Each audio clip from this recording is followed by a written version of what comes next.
everyone, and welcome to another episode of Eating at a Meeting. There's my sign over there. I am trying out a new platform here called Ecamm, and so that's my first note for you. But I'm so excited to be here the very first day of IMEX. It's Smart Monday, and I'm here to talk to a very smart woman right here. I actually didn't even ask you how to say your last name. Sztalkoper. Yush Sztalkoper. And we're going to talk about how to create space to opt out, why true belonging goes beyond what's on the plate. Welcome to the show. Thank you. So please tell us what you do and where you work. What I do. So I actually have 20 years of corporate events background. About a year and a half ago, I left due to being completely burnt out.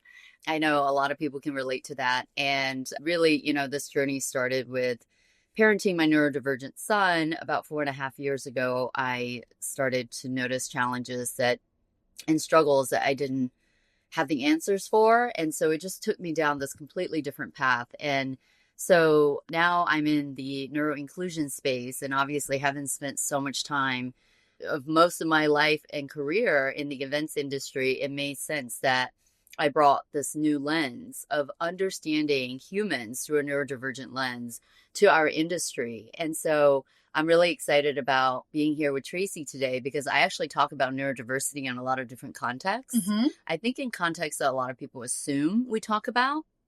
But, food is a huge part of it. And it's a huge part of, for me, not just logistics and feeding people and connection. Is actually all about regulation.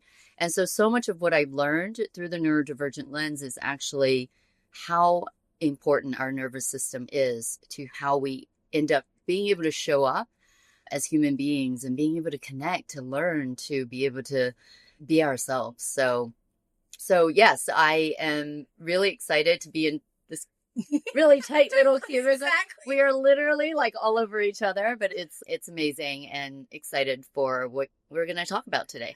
Yeah.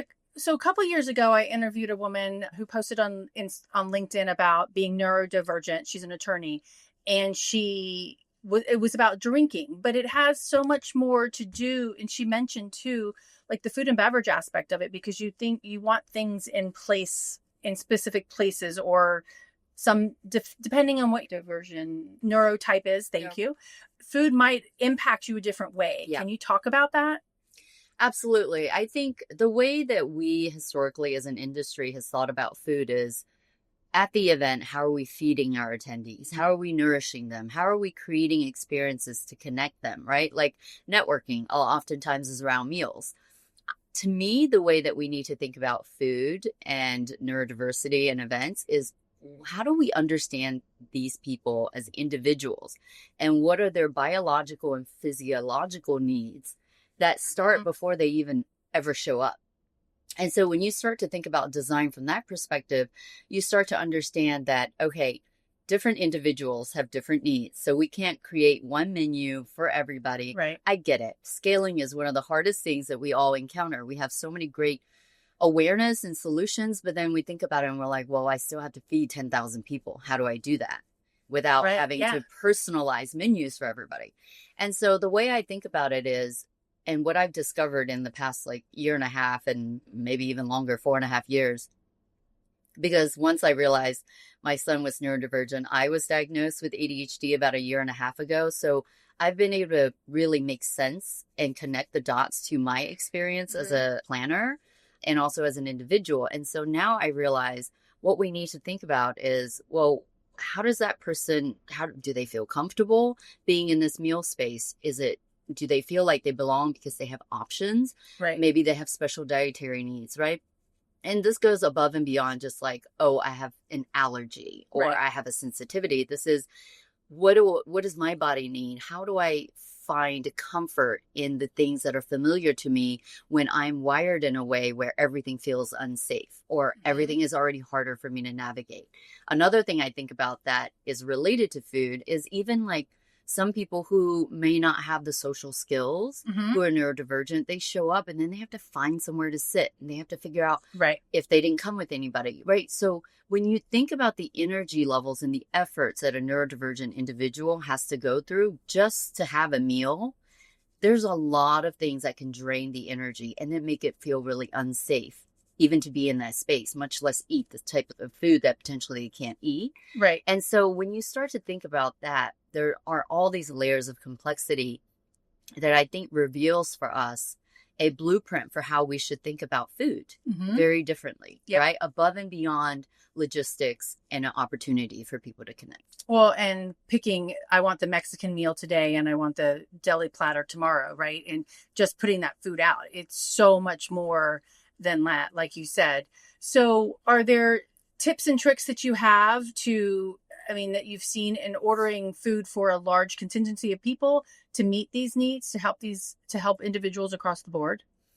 So one of the things I discovered is that when you design from the edges, you create an experience that benefits everyone. I love that phrase, from the edges, because mine is like, if you design for the minority, you can feed the majority. Yes. Yeah. It's the same concept. Yeah. Mm-hmm. But what I find is that neurodivergent wiring and needs and struggles and challenge, whatever you want to call them, they're signals. It's almost like the canary in the coal mine. They are signaling to us that these things don't work. Mm-hmm. And it is obviously at a much more intense level for neurodivergent individuals than for neurotypical, right?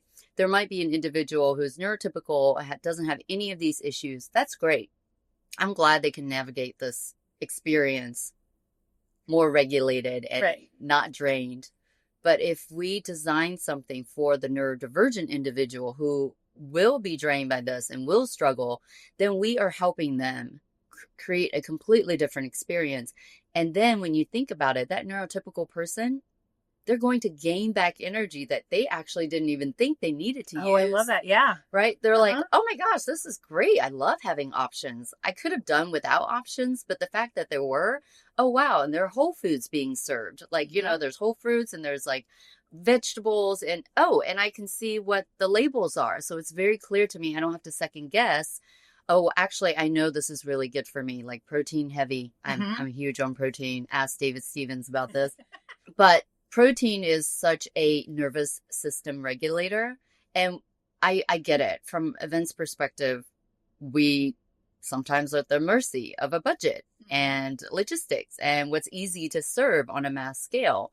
But when you think about I really think food is our ability to prime our attendees to have the best experience at our events. Right. So that they can learn, so that they can connect, and so that they have the energy to sustain however long the conference is. Right. So they can keep showing up, right? And being able to be their full selves and have the capacity to do all these things that they're meant to do when they're on site.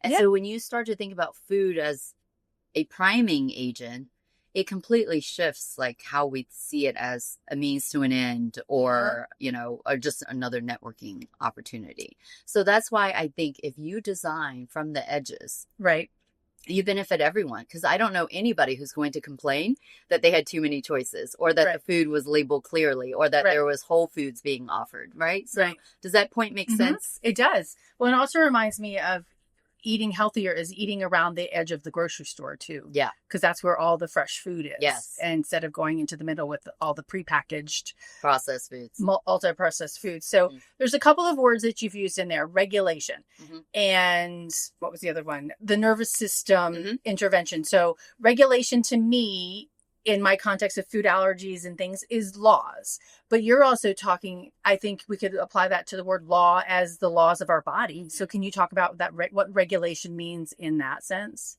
Yes, absolutely. It's so funny because I talk about regulation purely in the nervous system state that I didn't even think about your regulation.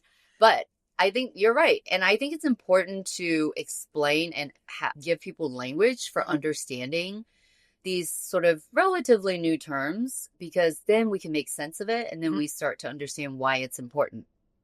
So our nervous system is responsible for how our energy, how safe we feel. Nervous system is really our ability to be able to show up as ourselves. And so our nervous system essentially has two states: safety or threat.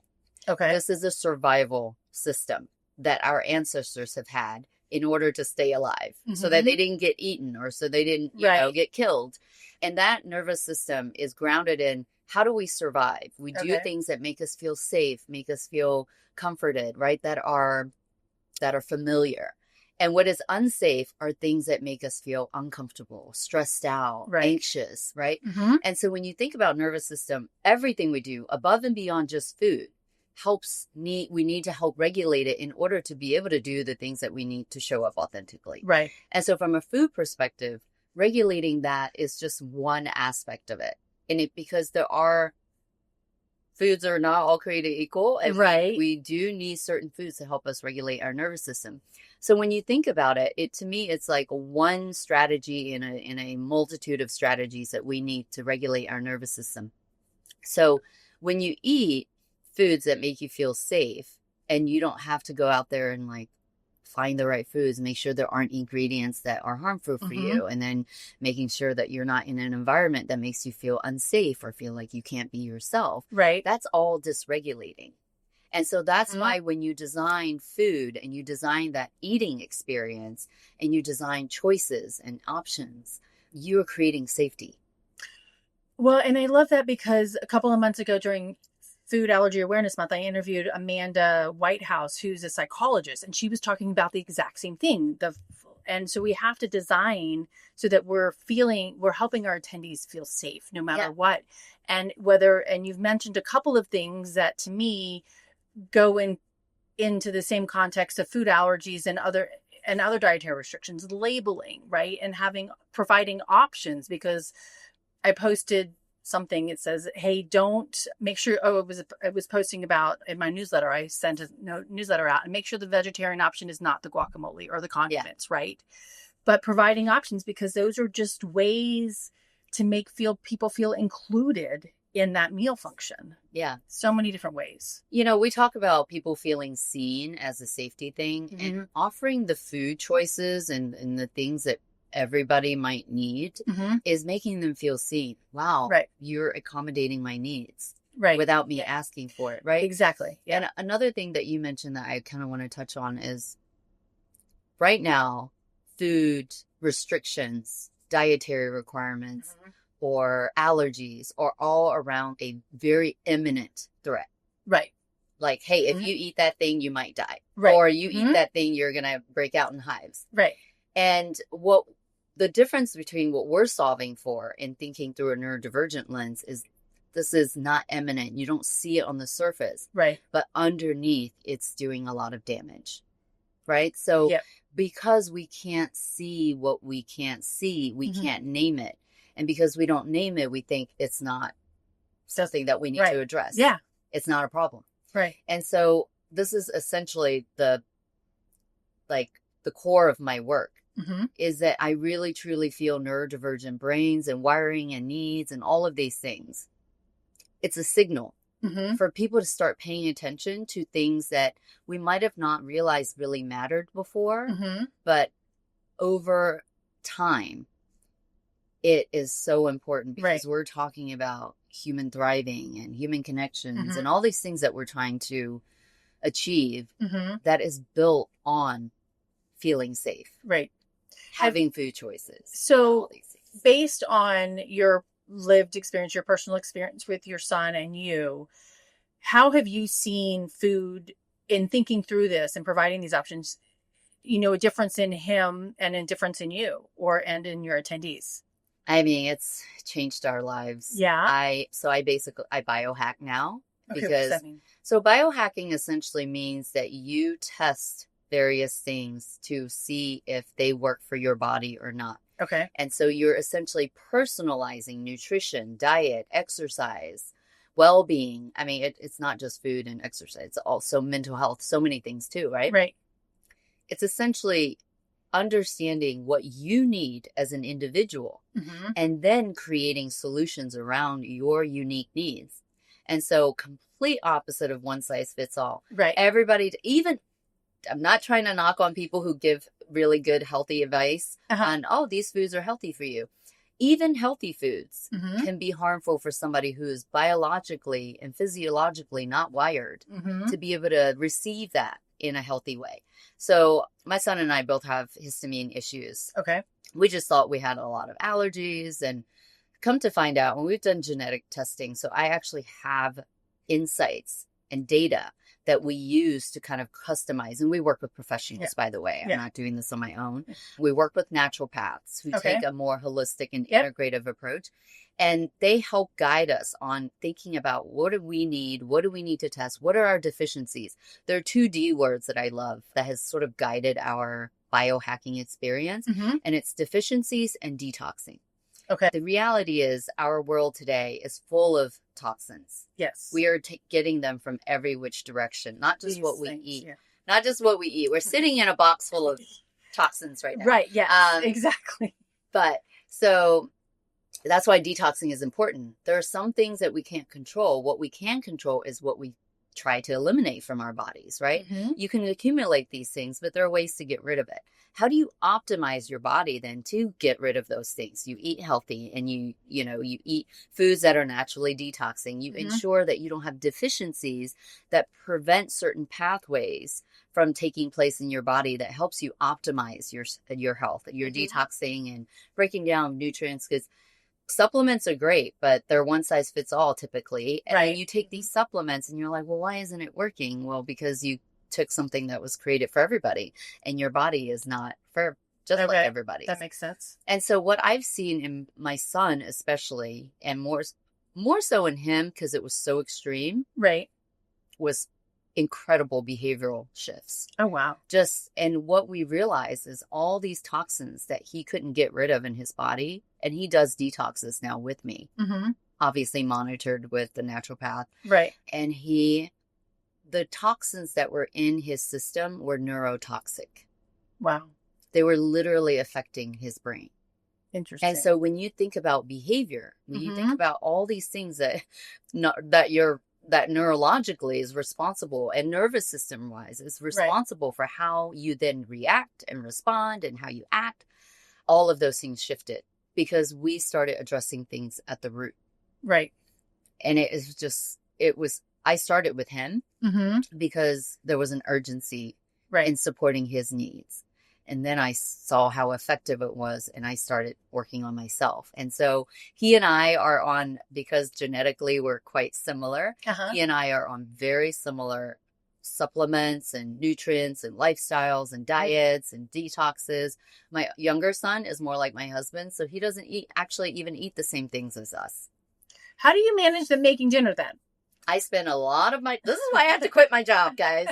I spend a lot of time actually focusing on food. The amount of time that I focus on food, and I'm so glad that you invited me to this, because it's actually, I want to say it's like 50% of my time I spend on food, nutrition, lifestyle, exercise, like all these things that are core to what we need as human beings to thrive. Right. Because the reality is we live in a world now where there's so many external stressors and toxins and things that are making it hard for us as humans just to exist. Right. We have to the burden of the work is on us. We have to do so much more to be able to stay healthy these days. And so, I spend a lot of time cooking. I spend a lot of time grocery shopping on the edges of grocery stores.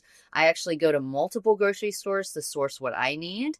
We're just so intentional about what we eat, how we eat it too. Right. Just like when we eat certain foods, like in the mornings, my son starts with protein. We do not do carbs. We do not do sugar. We eliminate some very obvious things, added sugars, preserved, any processed foods, ultra processed, forget about it. We don't touch any of that. And we don't do seed oils. It's like when you start to add up the things that you shouldn't consume or shouldn't do, you realize that it's better to focus on the things that you can. Right. You can eat whole foods, you eat organic, you eat vegetables, you eat, foods that you make. And so I know a lot of people don't have time for this. And and this is I think the hardest part around humans these days. Most people don't have the time.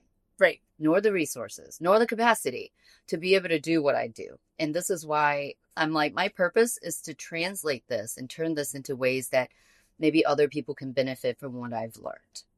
Well, and two, it's like taking 1 or 2 steps of those things and trying them out and doing them first, and then moving forward. And then as you do, then they get incorporated overall in an overall well-being daily process, right? and part of your overall being. Now, have you seen an environment or an event that has done this really well? I just want to add one thing to Yep. what you just said earlier, because you're 100% right. I have ADHD, which means I'm very intense. Mm-hmm. Everything I do is like 110%. So even with supporting my son and myself, I dove in head first and Right. was like in the deep end. As a mom does. Yes. Right. And because I was like, there's a sense of urgency, but it's also the reason why I've been able to do all of this and see such fast progress is because of the way I'm wired. So I have a lot of strengths that enable me to do this. And I want people to recognize that. I love the point you made, because you can make a tiny change now. And those little micro changes, I call everything micro, because I realize not everybody can do everything the way that I've done it, at the speed that I've done it, at the intensity that I've done it. But these micro things, resets, micro shifts, micro changes, micro habits, whatever you want to call them, they all matter. And exactly what you said, when you do them over and over again, you start to build healthier habits. You start to actually rewire not just your brain, but your body. And you're creating the conditions for you to be able to add on and do more. Right. Just like we create negative habits and patterns, Yep. the same works, but it takes more intentionality and effort to be able to do that.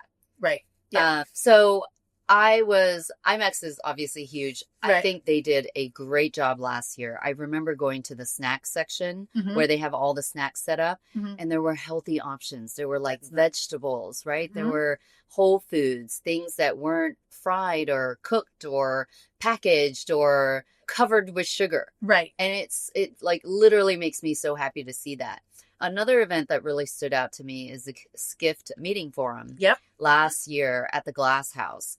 Every single food item that they served was healthy. I mean, I saw things that you don't normally see, right? There was like green juices and chia seed pudding. I mean, all the things that I love. Right. There was a lot of protein, and the foods weren't just covered in sauces. Right. And so when you start to think about, and there were lots of choices, and everything was clearly labeled. I felt really great being able to eat something that wasn't just nourishing, but felt like I had the options. So a lot of what I talked about earlier was like clear labeling. Right. If there are food options, there were things that I could eat. And, a lot of us go on site and we're like, oh, I'm just on site at an event. I'm just going to have a cheat meal. No big deal. This is just one. But we are asking individuals to come to an event and show up with energy and attention and focus and all these things. It is critical that they're being fed these foods that enable them to have the energy, to have the focus, right? To be able to do these very hard things that we're trying to cram in and all of it. So I actually think events even more so, because if you're at home and you're regulated and your routine is pretty standard and you're feeling safe in your environment, that actually might be when you should have a cheat meal. Right. Because it's all about balance, right? Right. I love French fries, by the way. Yep. So good. Just my weakness. Uh-huh. I don't eat it all the time, but I'll let myself have it. But when I do, I'm very intentional about making sure I work out afterwards, or that I've eaten healthy throughout the day, so that it's not a shock to my system that I'm like, oh my gosh, I'm just adding on another layer. Right. And so there's just a lot of intentionality around eating. And so I think it's very important for organizers to think about planning, not just the menu, but the experience and the options and all of it. But it's also the individuals. I mean, I'm curious if this is something that we could think about as an event industry. How do we educate people more on not just like this overarching education around nutrition and well-being, right? But hey, helping them understand this menu that I curated for you. Here are all the things that I'm addressing. The protein helps you regulate your nervous system. Yep. The vegetables, you get your vitamins that give you the energy that you need. Whatever. Like, to me, there's so much of what I do is backed by science, because I realize that's how I make sense of things. Right. And it helps validate that, you know what, these are real things that we need to understand and address. Yeah. And I think most of us think that way. We don't have a lot of capacity to sit here and go, convince me. It's like, oh, science. Well, that's pure fact and data. Right. Yeah. So how do we believe that and then be able to help people make informed decisions around what Yeah. they eat. Well, and I think it comes down to, because typically as a planner, right, you go to a hotel or a convention center and here's the menu, right? And like check off the box of what you want. Here are the options that we have. And you really, there's no information necessarily from, I'm sure there are venues that do this, that like, hey, we've curated these menus to help your attendees be engaged, or that's a secret menu that you would just have to talk to the chef about, Yeah. right? And it would be really great if our partners in this had already done that, right? And I know MGM, offers that in their, I forgot, I'm going on a tour tomorrow and I'll know the name of it, but on the specific section of their hotel, right? The sleeping rooms, the food and beverage that they serve. But then you also have the other menus that they have. So it's really figuring those out. And I wish our industry as a whole, because food and beverage is probably our number one expense, meeting planner is number one expense. Yes. We need to use this as a tool versus just throw it at us. Well, I think when you start to understand how core it is to human regulation and thriving, it starts to show how important it is to prioritize. Right. And I think historically we haven't understood it on a deeper level of the importance. And my work is all grounded in sort of a holistic approach, because as human beings, we are complex. We, at the root level, we have so many needs: biological, emotional, neurological, right? Physiological. So how can we just address one or two of those things and think that it's okay for humans to show up and be their full selves? We talk about authenticity a lot, and all of these things actually contribute to that. How can we eat the foods that actually are a part of our identity? Right. And so that we don't have to feel like we're giving up another piece of ourselves. That's not really who we are. Right. And absolutely, I think there are incredible partners and people in this space who are already doing great work. And thank you for obviously spotlighting such an important topic. But we could definitely do more. I'm not seeing this as a mainstream. I feel like this is sort of an ancillary conversation. Right. That, hey, some people who get it are doing it.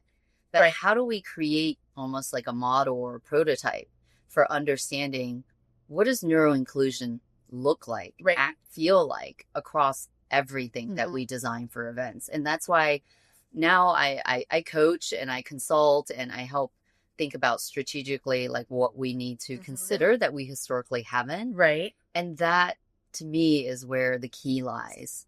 How do we zoom out so that we can understand the bigger picture and this holistic need of humans? But then how do we do that by actually zooming in to understanding what it is that individuals need? Right. And then being able to kind of connect those dots in design. And that's why I think through the neurodivergent lens is the key. It's almost like the blueprint, because these individuals have the most extreme and intense needs. And they are essentially telling us, here's how you need to design for everything. Yeah. And if we follow that blueprint, we create experiences that benefit everybody. That's amazing. Yeah. And when we do that, and we're here at an event with 17,000 people, right?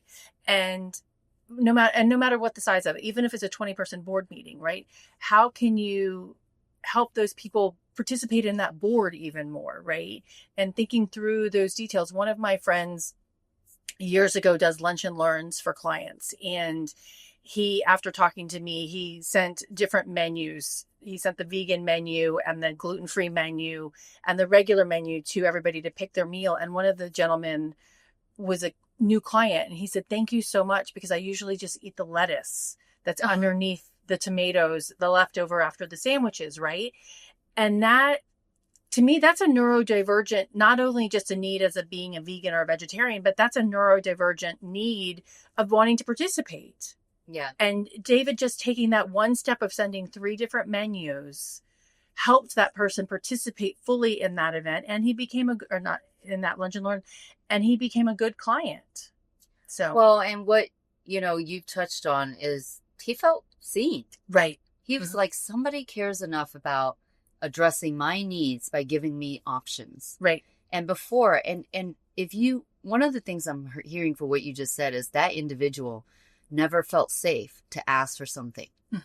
And that's the very culture we need to change. Right. I think one of the things you and I talked about before when we were deciding, what to focus on for this topic is that some people don't even feel safe asking for something because we haven't created the space to tell them that, hey, if you have a special dietary need that isn't covered by vegan, vegetarian, or, kosher, whatever, right, it's still okay to ask for it. And I think we also talked about how we changed the language. Instead of saying, what are your dietary restrictions? I'm very intentional about words and language because restrictions has a negative connotation. It does. And it puts the onus on the individual to raise their hands and say, I'm sorry, but I have a special need and I don't feel comfortable sharing it. But then if I don't get to eat what I need to eat. And then I don't have the energy. I mean, can you imagine eating a lettuce on a busy day when you're meeting and you're supposed to show up with your thinking caps on and be able to learn and absorb and have the energy to sustain yourself. And I'm just like, oh my gosh, poor guy. So this is, to me, a fundamental shift that has to happen in this industry, which is we need to create psychological safety, period. Right. But even just around food choices, the fact that somebody can say, I feel safe enough to ask for something that is not typically offered because I matter as an individual.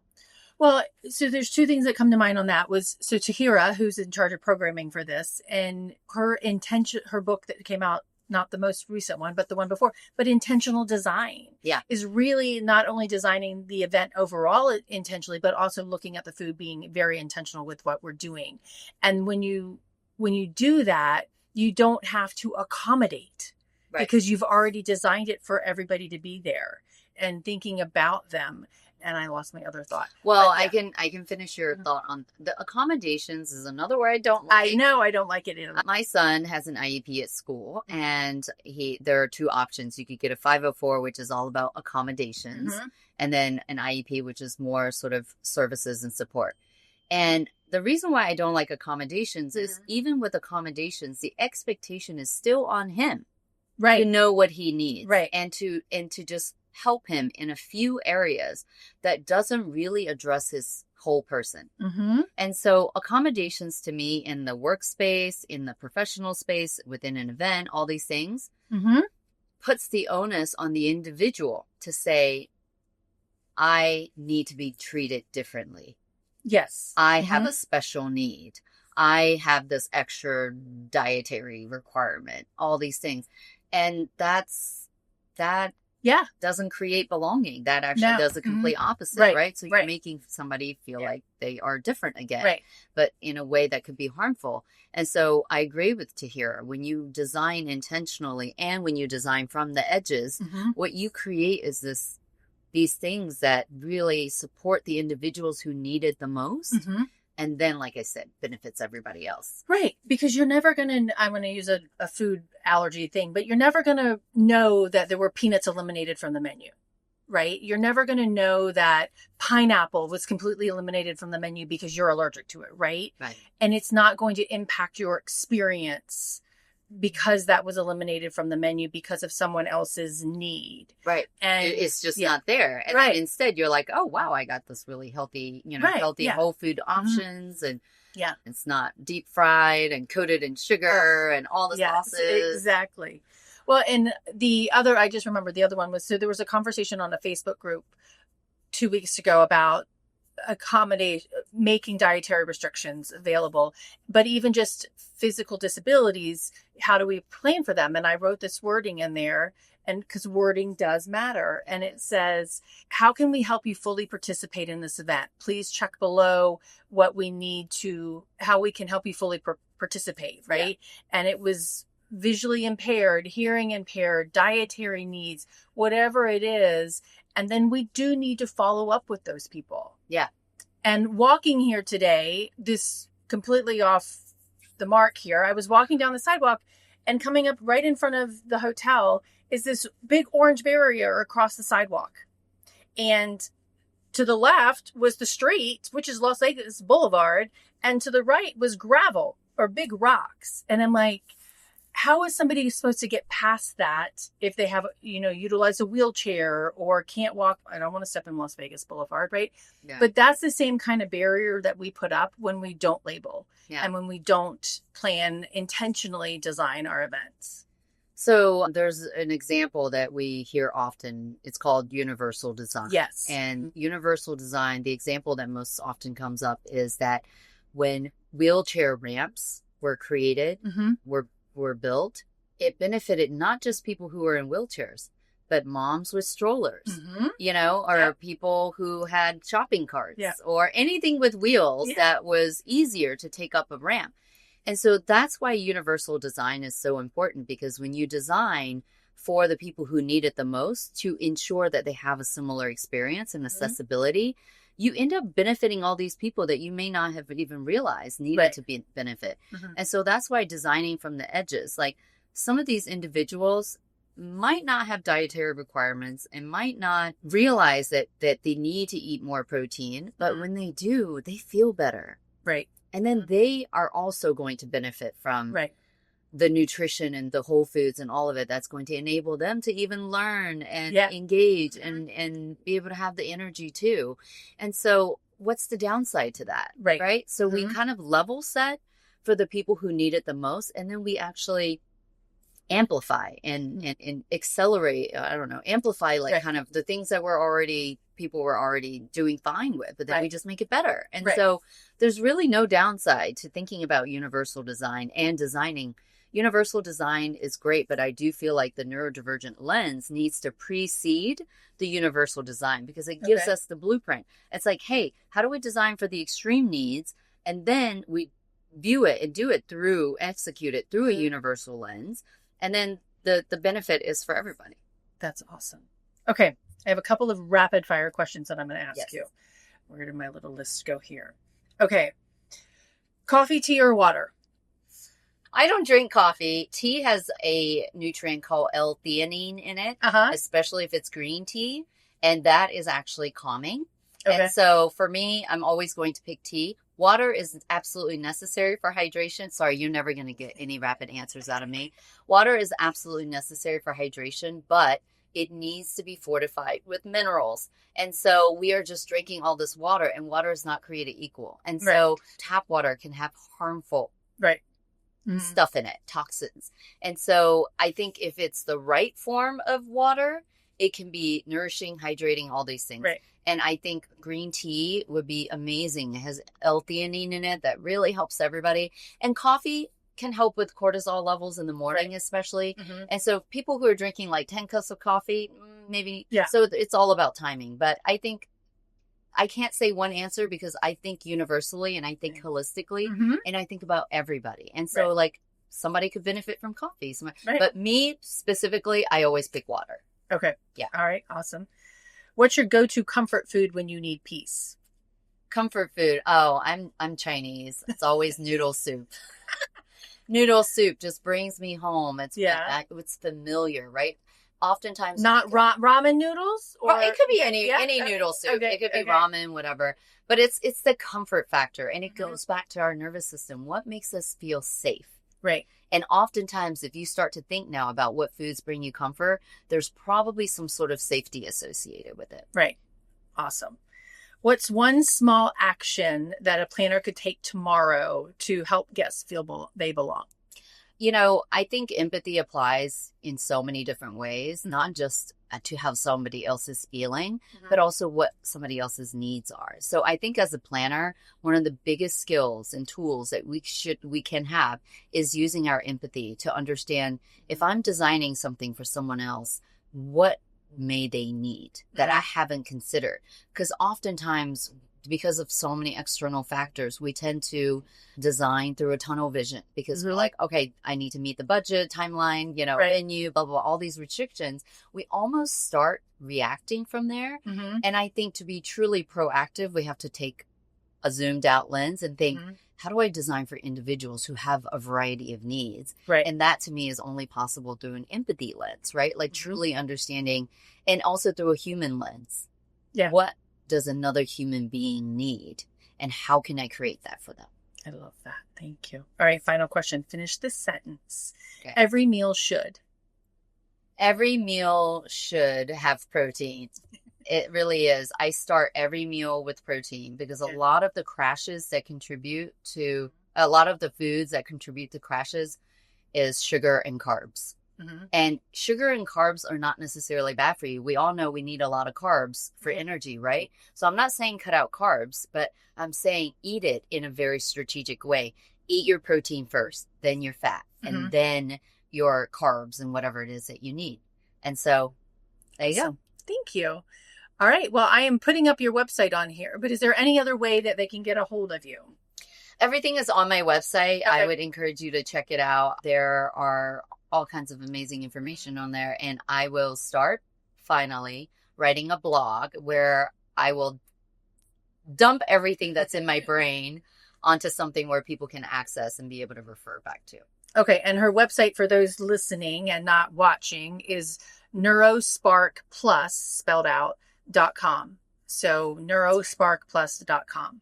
Well, Yush, thank you so much. Thank so you. Excited Oh, to be here. this is such a great conversation. Yes, it was a great conversation. I really appreciate it. Everybody, thank you for joining in. If you're listening to this on the replay, please chime in, add comments and questions to it, and Yush and I will get back to you. Share it to people who need it. And until next time, which will be tomorrow, same time, same bat channel, please join us. I'm interviewing my friend Trevor Liu on why to go to Toronto as a food destination. So until then, stay safe and eat well. Thanks. Bye, everyone. Bye. Thanks for listening to the Eating at a Meeting podcast, where every meal matters. I'm Tracy Stuckrath, your food and beverage inclusion expert.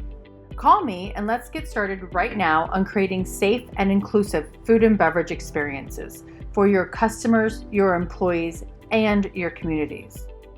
Share the podcast with your friends and colleagues at our Eating at a Meeting Facebook page and on all podcast platforms. To learn more about me and receive valuable information, go to tracystuckrath.com. And if you'd like more information on how to feed engagement, nourish inclusion, and bolster your bottom line, then visit eatingatameeting.com.